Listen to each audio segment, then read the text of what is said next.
नमो हरिहंताणं नमो सिद्धाणं नमो आयरियाणं नमो उवज्जायाणं नमो लोये सर्वसावणं तेन भुवन में सा वीतराग विज्ञानतम शिव स्वरूप शिव का नमः त्रियोग संहारिके। यह परम मांगलिक ग्रंथ श्री छह डाला जी है। इसके रचयिता पंडित दौलत राम जी है। छह डाला की दूसरे ढाल में हम अग्रहित मिथ्यात्व का स्वरूप समझ रहे हैं। ठीक है, तो मिथ्यात्व माने मिथ्या दर्शन, मिथ्या ज्ञान और मिथ्या चरित्र। तो मिथ्या दर्शन क्या होता है? अग्रहित मिथ्या दर्शन कि सात तत्वों का जो विपरीत श्रद्धान है उसका नाम है अग्रहित मिथ्या दर्शन, है ना। अग्रहित मिथ्या ज्ञान किसे कहते हैं? अग्रहित मिथ्या ज्ञान हम लोगों ने कल पढ़ा था। या ही प्रतीति जुत कछुक ज्ञान सो दुखदायक अज्ञान जान। माने अग्रहित मिथ्या दर्शन के रहते जो कुछ भी ज्ञान हो उसे अग्रहित मिथ्या ज्ञान कहते हैं। वह बहुत दुखदाता है। ठीक है, सात तत्वों के संबंध में जो विपरीत ज्ञान है, देखो जो हमने सात तत्वों के संबंध में जो विपरीत श्रद्धान था वो तो था अग्रहित मिथ्या दर्शन, और सात तत्वों से रिलेटेड जो विपरीत ज्ञान है उसका क्या नाम है? अग्रहित मिथ्या ज्ञान।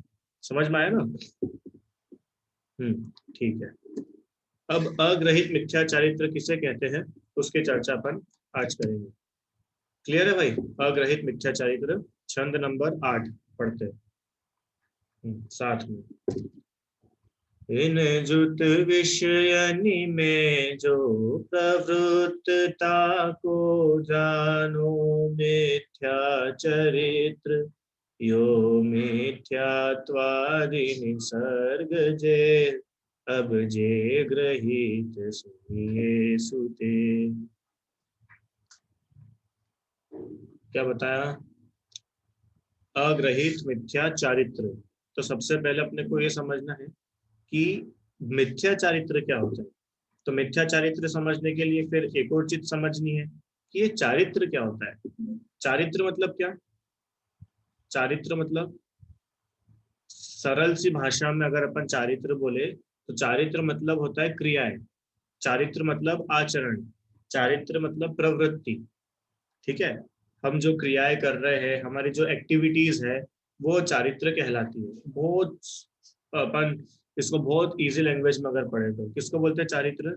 कि जो हम एक्टिविटीज कर रहे हैं, है ना, वो एक्टिविटीज कहलाती है चारित्र।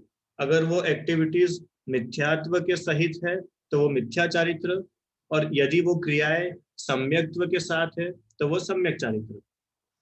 समझ में आया? जैसे अभी अपन ने बात की थी ना, अग्रहित मिथ्या दर्शन के साथ में जो भी ज्ञान है वो अग्रहित मिथ्या ज्ञान है। ऐसे ही अग्रहित मिथ्या दर्शन और अग्रहित मिथ्या ज्ञान के साथ जो भी हमारी क्रियाएं चल रही है वो अग्रहित मिथ्या चारित्र कहलाती है। इन जुत विषयनी में जो प्रवृत्त ताको जानो मिथ्या चरित्र। पहली लाइन में बताया, माने इन जुत मतलब इनके साथ में। किनके साथ में? कि जो पहले पढ़ के आए ना, अग्रहित मिथ्या दर्शन और अग्रहित मिथ्या ज्ञान।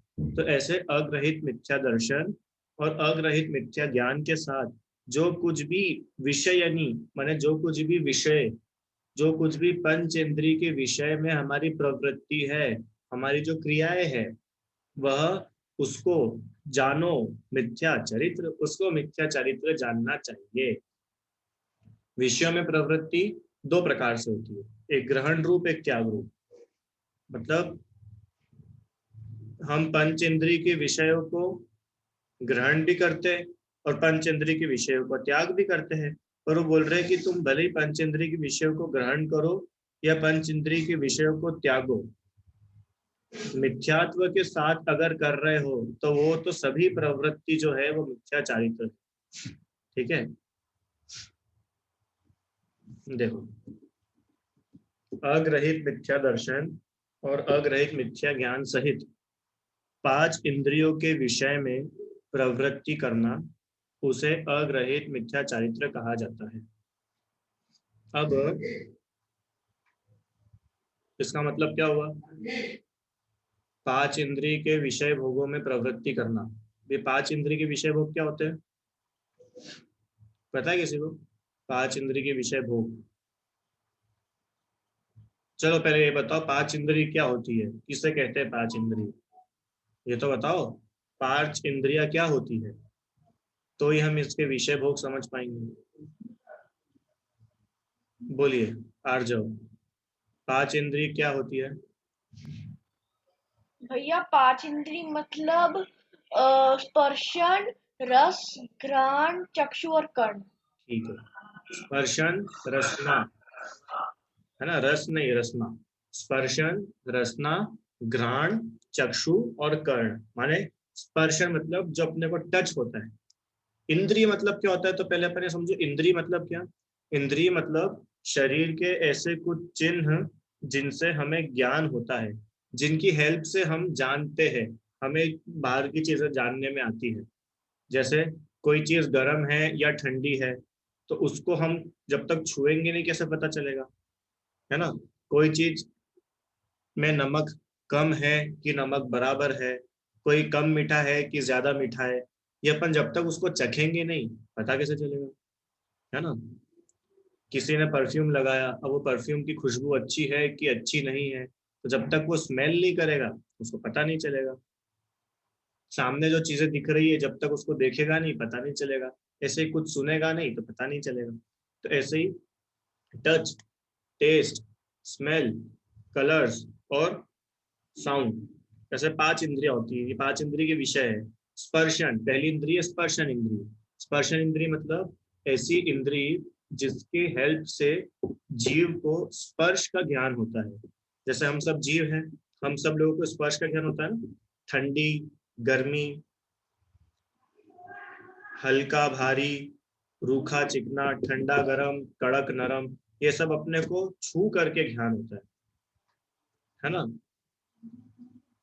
तो ये छू करके ज्ञान होता है अपने को, तो ये क्या हुआ, स्पर्शन इंद्रिय का विषय। ऐसे ही रसना इंद्रिय मतलब कोई चीज खट्टी है कि मीठी है, कड़वी है, कसाईली है, चरपरी है, ये रसना इंद्रिय का विषय। मैं आपको विषय बता रहा हूँ अभी, है ना। विषय मतलब जो उनसे जाने जाते हैं। सुगंध है कि दुर्गंध गुड स्मेल है या बैड स्मेल है, ये अपने को घ्राण इंद्रिय से पता चलता है ना। उसके अलावा जो अलग अलग कलर्स होते हैं, वो कलर्स हमको कैसे पता चलते हैं, कि वो चक्षु इंद्रिय से पता चलते हैं। और अलग अलग आवाजें होती है, कोई अच्छी आवाज कोई बुरी आवाज, तो ये हमको कैसे पता चलती है, कि ये कर्ण इंद्रिय से पता चलती है। तो ये जो पांचों इंद्रिय के विषय है, ये पांचों ही कुछ अच्छे होते हैं कुछ बुरे होते हैं। तो वो ऐसा बोल रहे हैं कि जो मिथ्यात्व के साथ में इन पांचों इंद्रिय के विषय में जो जीव प्रवृत्ति करता है, उसको अग्रहित मिथ्या चारित्र होता है। ठीक है। इन तीनों को दुख का कारण जानकर, ये तो बात की बात है, ये देखो, अग्रहित मिथ्या दर्शन और अग्रहित मिथ्या ज्ञान के साथ जो कुछ भी प्रवृत्ति है, माने अग्रहित मिथ्या दर्शन और अग्रहित मिथ्या ज्ञान के साथ जो कुछ भी हम क्रियाएं कर रहे हैं पांच इंद्रियों से संबंधित, उल्टी उल्टी क्रियाएं, वो सब क्या है, अग्रहित मिथ्या चारित्र। पांच इंद्रिय के विषयों में राग होना, उनमें आसक्ति से लीनता होना, वो अग्रहित मिथ्या चारित्र है ना। जैसे मिठाई में सुख है, मीठा खाने में मेरे को बहुत सुख मिलता है, लड्डू पेड़ा गुलाब जामुन हलवा, जो जो भी मीठा मीठा खाने में बहुत सुखी हो जाता हूँ। तो ये मतलब तुमको रसना इंद्रिय से सुख तुम मानते हो, रसना इंद्रिय को करने में तुम सुखी हो। तो ये जो तुम मान रहे हो, मानना मिथ्या दर्शन। मिठाई खाने में सुख है, ऐसा जो हम जान रहे हैं वो मिथ्या ज्ञान। और मीठा खाते हुए सुख का अनुभव करना, अरे मजा आ गया और दो, अरे एक लड्डू और लो कितना टेस्टी लग रहा है, ये अग्रहित मिथ्या चारित्र। समझ में आया?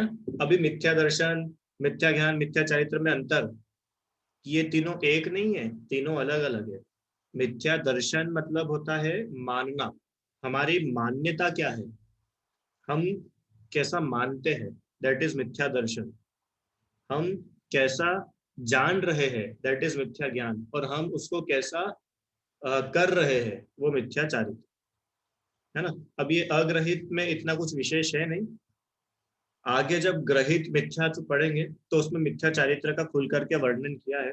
अभी इसमें सिर्फ समझने की इतनी ही बात है मात्र कि अग्रहित मिथ्या दर्शन और अग्रहित मिथ्या ज्ञान के साथ में जो भी आत्मा की प्रवृत्ति पंच इंद्रिय के विषयों में जाती है वो अग्रहित मिथ्या चारित्र है।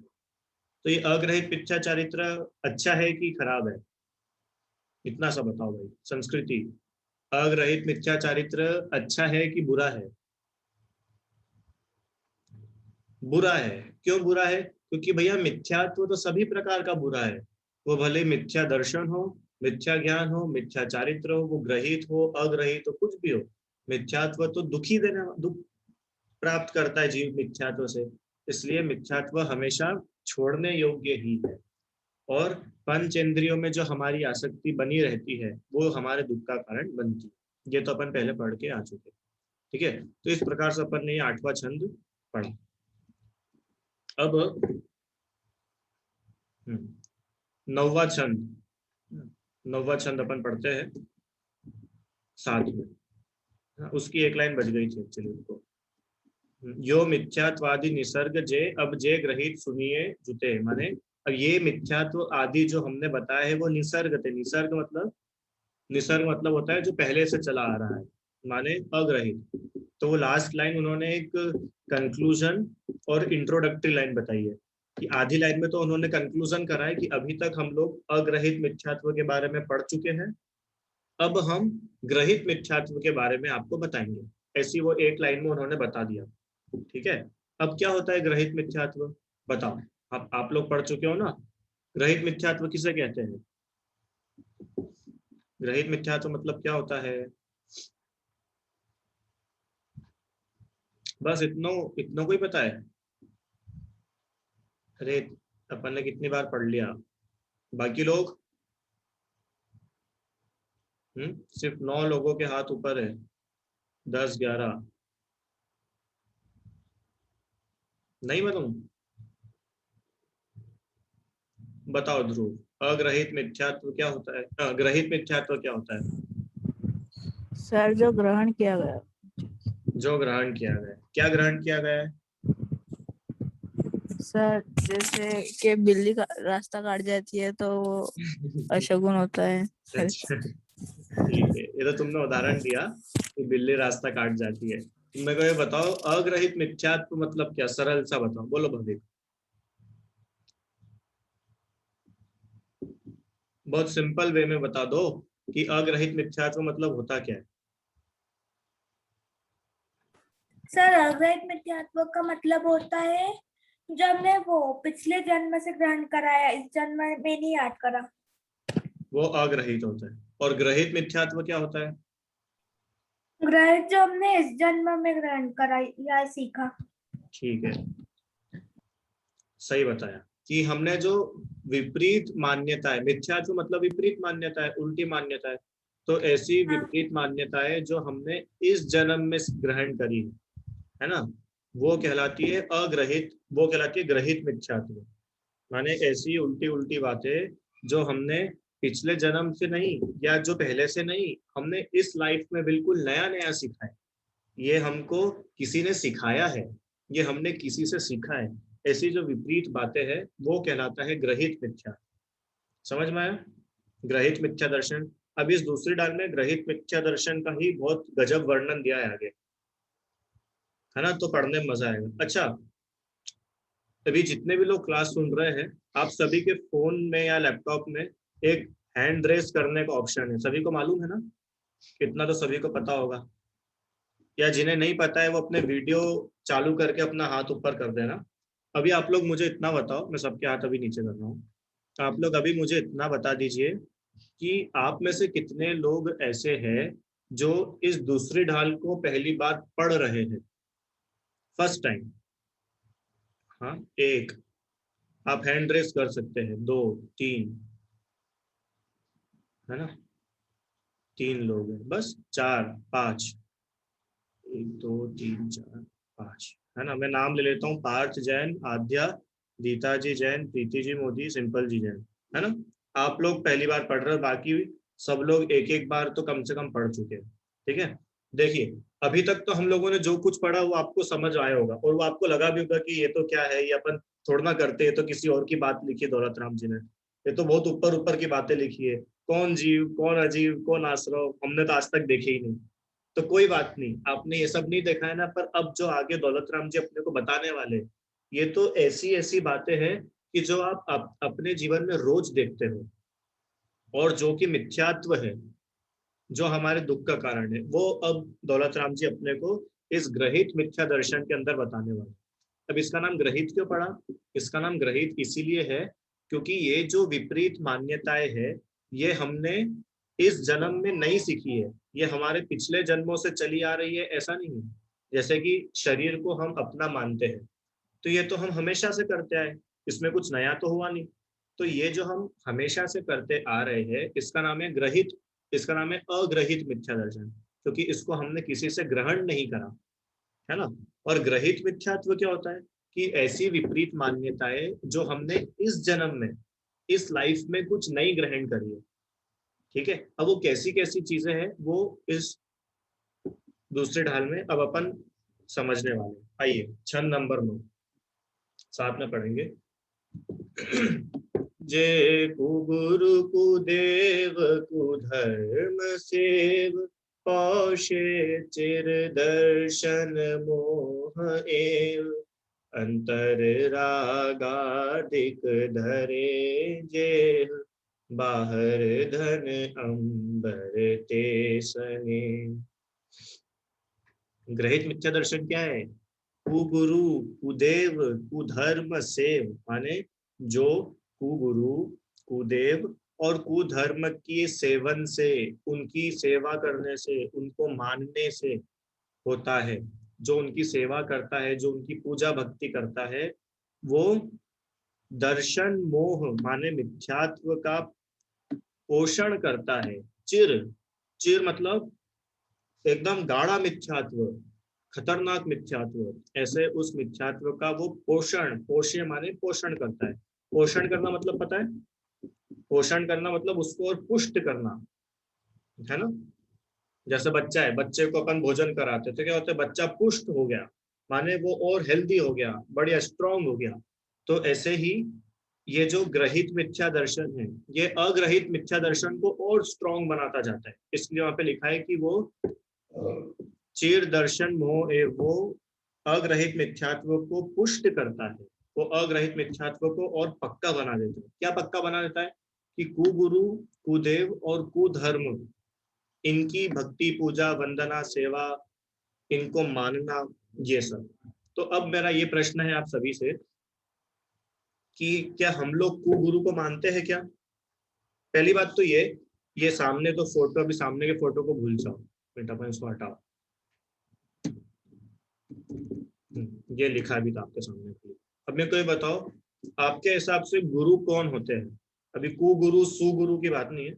आपको क्या लगता है, हम अगर किसी को गुरु बोल रहे हैं तो वो गुरु कौन है, कैसे होने चाहिए, उनकी क्या क्वालिटीज है? जो पहली बार पढ़ रहा है उनसे प्रश्न है, बाकी लोग तो सब पढ़ चुके हो आप। आपको क्या लगता है कि हम अगर किसी को गुरु बोल रहे हैं कि भैया ये हमारे गुरु है, हम इनमें अपना गुरु देखते हैं, तो उस गुरु के अंदर क्या क्वालिटीज होनी चाहिए? अभी पहले गुरु का बताओ, फिर अपन आगे देव का पूछेंगे। हाँ बताइए रीता जी, जय बोलिए। वो अनम्यूट अनम्यूट करिए, वहां से आपके पास अनम्यूट का ऑप्शन होगा। हाँ बोलिए। जिससे हमें सच्चा ज्ञान प्राप्त होता है वो गुरु है, बढ़िया, सच्चे गुरु। अच्छा, जो जो हमें सच्चा ज्ञान दे, जो हमें सच्चे रास्ते पर आगे बढ़ाए, वो हमारे गुरु है। बहुत अच्छी बात है, गुड। और कोई? हाँ बताइए सिंपल जी जैन, गुरु आपके हिसाब से कौन होते हैं? जो हमें सच्चा धर्म का ज्ञान दे वो हमारे गुरु हैं, जैसे से हाँ मुनि राज माता जी। ठीक है, अच्छा बताया कि जो हमें सच्चे धर्म का ज्ञान दे, उल्टा उल्टा ज्ञान ना दे दे, वो हमारे गुरु है। बहुत बढ़िया। प्रीति जी आप भी बता दो, चलो गुरु कौन होने चाहिए आपके हिसाब से? अनम्यूट करिए, एक सेकंड। हाँ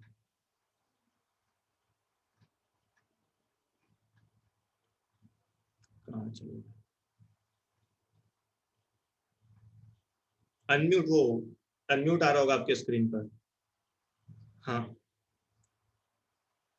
अनम्यूट माई सेल्फ का ऑप्शन नहीं आ रहा है। हाँ बोलिए। आपकी आवाज नहीं आ रही है। आवाज जो सच्चे, हाँ जो सच्चे देव शास्त्र गुरु होते हैं वो ही है। ठीक है, सब वो जो वो होते हैं वैसे हमारे गुरु होने चाहिए। अच्छा, और जगत में कैसे कैसे गुरु हमको मिलते हैं? जगत में गुरु मतलब बहुत सारे गुरु होते हैं। कोई बाबा होता है ना? कोई बड़े बड़े जिसके बाल होते हैं, कोई उसे गुरु मानता है ना? कोई अगर सिर पे राख लगाता है, भभूति लगाता है, वो गुरु कहलाता है। जिसके पास में डमरू त्रिशूल होता है वो गुरु होता है। जो लंगोटी पहनता है वो गुरु होता है। जो भिक्षा लेते हैं वो गुरु होते हैं, है ना? ऐसे जगत में बहुत सारे गुरु हैं और उनको सब गुरु बोलते हैं। जो कथा करते हैं वो गुरु कहलाते हैं। जो बड़ी बड़ी मालाएं पहनते हैं वो गुरु कहलाते हैं। जो अलग अलग प्रकार की कठिन तपस्या करते हैं वो गुरु कहलाते ना। विश्व में कितने सारे गुरु अलग अलग हैं। जो पीले वस्त्र पहनते हैं वो गुरु कहलाते हैं। कहीं कहीं जो सफेद वस्त्र पहनते हैं वो गुरु कहलाते हैं। कहीं कहीं जो हरे वस्त्र पहनते हैं वो गुरु कहलाते हैं। ऐसे जगत में बहुत सारे गुरु है ना? तो यहाँ पर इन्होंने बोला कि जो मिथ्यात्व है ना, मिथ्यात्व मतलब कि कुगुरु, कुदेव और कुधर्म इनको मानना, इनके प्रति श्रद्धा रखना, वो मिथ्यात्व है। तो कुगुरु मतलब क्या? कुगुरु कौन होता है? तो कुगुरु के लिए उन्होंने यहाँ पे लाइन दी है, अंतर रागादिक धरे जे बाहर धन अंबर ते सने धारे कुलिंग लही महत भाव ते कुगुरु जन्म जल उपलनाव। ये अगली वाली लाइन 10वें छंद से है कि यहाँ पे कुगुरु का उन्होंने लक्षण बताया कि दौलत राम जी आपने बोल तो दिया कि कुगुरु को नहीं मानना, पर आप ये तो बताओ कुगुरु होते कैसे, हम उनकी पहचान कैसे करेंगे? क्योंकि जगत में तो बहुत सारे गुरु हैं और सब अपने आप को सच्चा बोलते हैं। कोई ऐसा जगत में गुरु है क्या जो अपने आप को झूठा बोलेगा?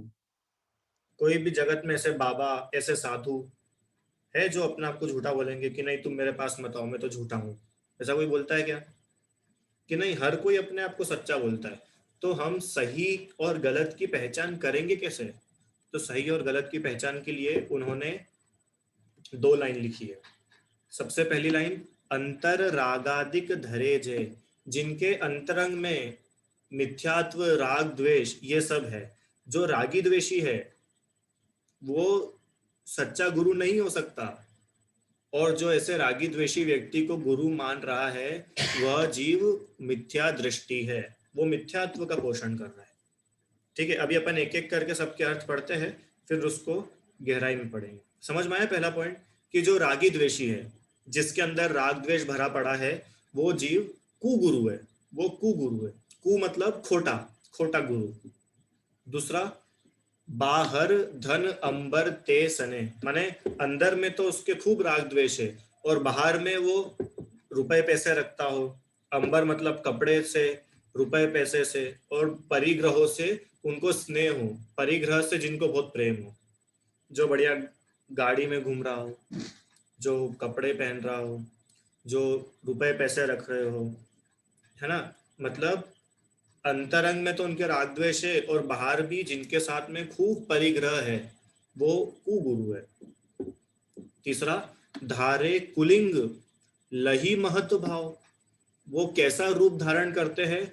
खोटा रूप, कुलिंग धारण करते हैं। धारे कुलिंग, कुलिंग मतलब जो खोटा रूप धारण करके रखते हैं, मिथ्या वेश। जैसे बड़ी बड़ी जटाएं होंगी, बड़ी बड़ी दाढ़ी होगी, या भभूति होगी, या फिर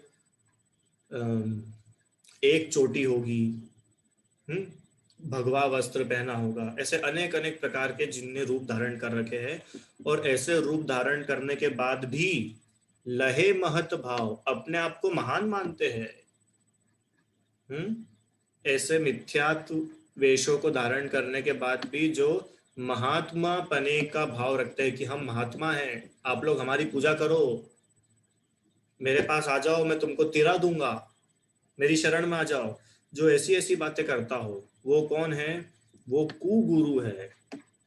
वो कौन है? वो कुगुरु है। वो कैसा है? वो जन्म जल उपल नाव। अभी आप में से किसी ने बताया था ना गुरु की डेफिनेशन की, जो हमको सही रास्ते पे आगे बढ़ाए, जो हमें सच्चा ज्ञान दे, वो गुरु होता है ना? किसने बताया था? आपने बताया था शायद, कि जो हमको सच्चा ज्ञान देता है, जो हमारे कल्याण में हेल्प करता है, वो हमारा गुरु है। अच्छा, अभी आप लोगों ने नाव देखी है? नाव अभी देख क्या है 7 तत्वों में अपन, पत्थर की नाव देखी है? पत्थर की नाव, पत्थर की नाव। जैसे मान लो मेरे को एक किनारे से दूसरे किनारे पर जाना है और मेरे पास में ना पत्थर की नाव है, तो बताओ उस नाव से मैं नदी पार कर सकता हूँ कि नहीं? पत्थर की नाव से। क्यों? अरे बहुत बढ़िया, अपन बहुत बेस्ट क्वालिटी के पत्थर यूज करेंगे, उसमें बहुत अच्छा कलर करेंगे, और नाव चलाने वाला भी बहुत ट्रेंड व्यक्ति रहेगा। बढ़िया। बताओ, पत्थर की नाव से अपन नदी पार कर सकते हैं क्या? क्यों? क्योंकि पत्थर की नाव तैरेगी नहीं, पत्थर की नाव तो डूब जाएगी। पत्थर पानी में तैरता है कि डूबता है? डूब जाता है ना? पत्थर की नाव तो ऐसी है कि वो खुद भी डूबेगी, और जो उस नाव के अंदर बैठेगा ना, वो भी डूब जाएगा। समझ में आई? तो ये जो कुगुरु है, ये कुगुरु पत्थर की नाव के समान है। उपल नाव, उपल मतलब होता है पत्थर। ते कुगुरु जन्म जल उपल नाव, मतलब ये जो कुगुरु है ना, ये जन्म जल, जन्म जल मतलब संसार रूपी समुद्र में पत्थर की नाव के समान है। माने खुद तो संसार में डूब ही रहे हैं, और जो इन कुगुरु की शरण में जाता है उनको भी संसार में ही डुबाते हैं, उनको मोक्ष जाने का कोई उपदेश नहीं देते। माने ये कुगुरु खुद तो संसार में डूब करके दुखी हो रहे हैं, और जो इनकी चरण शरण में जाता है उनको भी संसार में डुबा करके दुखी कर देते हैं। जैसे वो पत्थर की नाव, वो नाव खुद तो नदी में डूब रही है, पर उस नाव में जो व्यक्ति बैठ रहा है उसको भी वो डुबा देती है। समझ में आया इसका अर्थ? उपल नाव। उपल नाव मतलब जैसे वो पत्थर की नाव खुद भी डूबती है, और बैठे उसमें जो यात्री बैठा है उसको भी डुबाती है, ऐसे ही कुगुरु खुद तो संसार में डूबेंगे ही सही, और इनकी शरण में जो जाएगा, इनकी सेवा भक्ति जो करेगा, वो खुद भी संसार में डूब जाएगा। ऐसा जो है कुगुरु का स्वरूप यहाँ दौलत राम जी ने समझाया है। ठीक है, अब इसको अच्छे से अपन पढ़ते हैं। अभी तो अपन ने बस एक शब्दों का अर्थ देखा, अब इसको थोड़ा सा समझते हैं अपन। जो मिथ्यात्व आदि अंतरंग परिग्रह सहित है। अब इसमें एक चीज समझने की बात है, बस अपन पहला पॉइंट करेंगे आज। परिग्रह, परिग्रह क्या होता है? परिग्रह शब्द आप लोगों ने पहले कभी सुना है? व्हाट इज परिग्रह? हाँ, कि बहुत परिग्रह इकट्ठा हो गया, परिग्रह इकट्ठा नहीं करना चाहिए, हमारे महाराज जी के पास परिग्रह नहीं होता है ना। परिग्रह मतलब जो भी हम वस्तु इकट्ठी करते हैं वो सब परिग्रह। समझ में? इसी को परिग्रह बोलते हैं। अब देखो मैं आपको नया परिग्रह बताता हूँ आज, ये तो है ही सही, इसके अलावा भी परिग्रह होता है। परिग्रह की सबसे सरल परिभाषा बताऊं, सबसे सरल, जो कुछ भी सिद्ध भगवान के पास में नहीं है वो सब परिग्रह है। क्या बोला? जो कुछ भी सिद्ध भगवान, अरिहंत भगवान नहीं, जो कुछ भी सिद्ध भगवान के पास में नहीं है वो सब परिग्रह है। अब आप देख तो अब आप देखो आपके आसपास कि चटाई, तो चटाई परिग्रह है कि नहीं? कैसे पता करें कि चलो सिद्ध भगवान के पास, वहां पे उनके आसपास कोई चटाई दिख रही है कि नहीं? वहां तो कोई चटाई नहीं है, इसका मतलब चटाई परिग्रह है। ठीक है, ऐसा आप सब जगह लगा सकते हो। ये शरीर, शरीर परिग्रह है कि नहीं है? बताओ, शरीर परिग्रह है कि नहीं है? कि चलो वापस सिद्ध भगवान के पास चलना पड़ेगा। अब सिद्ध भगवान के पास गए तो वहां तो अपने को शरीर दिख ही नहीं रहा है, वहां तो खाली आत्मा है। इसका मतलब कि शरीर को भी छोड़ दिया, शरीर भी छूट गया, माने शरीर भी परिग्रह है। ठीक है, चलो और आगे चलते थोड़ा। ये मोह राग द्वेष परिग्रह होते हैं क्या? मोह राग द्वेष कि वापस से सिद्ध भगवान के पास जाना पड़ेगा, तो चलो अब एक बार और चलते ऊपर। तो सिद्ध भगवान के पास गए तो वहां जाके पता चला कि उनके पास ना मोह है, उनके पास ना राग है, उनके पास ना द्वेष है। इसका मतलब कि मोह राग द्वेष भी परिग्रह है। अच्छा, एक कषाय परिग्रह है कि नहीं? कषाय, क्रोध, मान, माया, लोभ। कि फिर सिद्ध भगवान के पास चलो, सिद्ध भगवान ना क्रोध करते हैं, ना उनको मायाचार है, ना उनको लालच है, ना उनको घमंड है। इसका मतलब कषाय भी परिग्रह है। समझ में आया ना? अब ये जो परिग्रह है ना, इतना समझने से अपने को ये तो समझ में आ गया कि परिग्रह दो प्रकार का होता है। कुछ कुछ परिग्रह हमको दिखते हैं अपनी आंखों से, और कुछ ऐसे जो अपने को आंखों से दिखते नहीं है, वो अंतरंग होते हैं, वो इंटरनल होते हैं। जैसे कि रुपए पैसा, सोना चांदी, घर, मकान, है ना, लैपटॉप, मोबाइल, कपड़े, ये सब तो हमको हमारी आंखों से दिखते हैं। तो ये क्या हुए? बहिरंग परिग्रह। ये बाहर के हैं, ये दिखते हैं अपने को। और कुछ कुछ परिग्रह ऐसे हैं जो अंतरंग है। अंतरंग है मतलब वो अंदर आत्मा से जुड़े हुए हैं, वो दिखते नहीं है आंखों से, वो आत्मा से जुड़े हुए हैं। जैसे मिथ्यात्व, क्रोध, मान, माया, लोभ, हास्य, रति, अरति, शोक, भय, जुगुप्सा, स्त्रीवेद, पुरुषवेद, नपुंसकवेद। बाप वापस तो सोचोगे कि बाप रे, इतना सारा तो क्या पढ़ा दिया आपने सर, अभी तक तो बहुत सरल सरल लग रहा था, वो एकदम से इतना कठिन। अरे कुछ भी नहीं है, ये सब इतना समझ लो कि ये जितने भी भाव है ना, मिथ्यात्व का भाव या क्रोध करने का भाव, घमंड करना, मायाचारी करना, लोभ करना, हास्य का भाव, राग द्वेष, रति मतलब राग और रति मतलब द्वेष, राग द्वेष का भाव, शोक का भाव, डर का भाव, जुगुप्सा, जुगुप्सा मतलब होता है ग्लानि। ग्लानि माने पता है आपको? जुगुप्सा, देखो उदाहरण देता हूँ। हम मंदिर के दर्शन करने के लिए जैसे ही घर से बाहर निकले और हमारा पैर गोबर में चला गया और ऊपर से एक कौवे ने हमारे ऊपर बीट कर दी, अब हमारे अंदर कैसा भाव आ रहा है? अच्छा भाव आ रहा है क्या? कि अरे वाह कितना बड़ा हुआ, मेरा पैर गोबर में चला गया, ऐसा लगता है? कैसा लगता है अपने को? गंदा भाव आता है, एकदम ग्लानि का भाव आता है। तो उस ग्लानि का नाम है जुगुप्सा। ठीक है, जुगुप्सा मतलब समझ में आया? जैसे कोई बीमार व्यक्ति है, बीमार व्यक्ति है, वो बोल रहा है, बोलते बोलते उसके मुंह में से लार टपक गई है, उसके शरीर में से बदबू आ रही है, तो ये क्या होता है? ग्लानि के भाव आ जाते हैं। तो ये ग्लानि का भाव कहलाता है जुगुप्सा। तो ये अंतरंग परिग्रह है। और स्त्री वेद माने स्त्री के प्रति आकर्षण, पुरुष वेद पुरुषों के प्रति आकर्षण, नपुंसक वेद माने ना स्त्री ना पुरुष, जो मिल जाए उसके प्रति जो आकर्षण का भाव है, ये सब परिग्रह है। अब मुख्य बात ये आती है कि भैया इन सबको परिग्रह बोला क्यों? हाँ, हमको मोबाइल समझ में आता है कि मोबाइल परिग्रह, लैपटॉप परिग्रह, घर परिग्रह, कपड़े परिग्रह, है ना, चटाई परिग्रह, किताब परिग्रह, पेन पेंसिल शार्पनर, ये सब तो समझ में आता है। इन सबको क्यों परिग्रह बोला? कि अभी तो बात करी थी कि ये सब आत्मा के नहीं है, ये आत्मा बाहर से इकट्ठा करके लाती है। बताओ, क्रोध करना हमारा आत्मा का नेचर है क्या? क्रोध हमारी आत्मा का स्वभाव है क्या?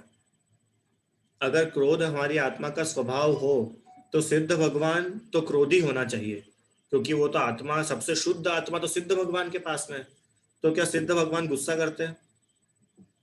सिद्ध भगवान मायाचारी करते हैं? सिद्ध भगवान लालच करते हैं, घमंड करते हैं, हंसने का भाव, रोने का भाव, स्त्री पुरुषों के प्रति आकर्षण का भाव, ये कुछ भी नहीं है उनमें।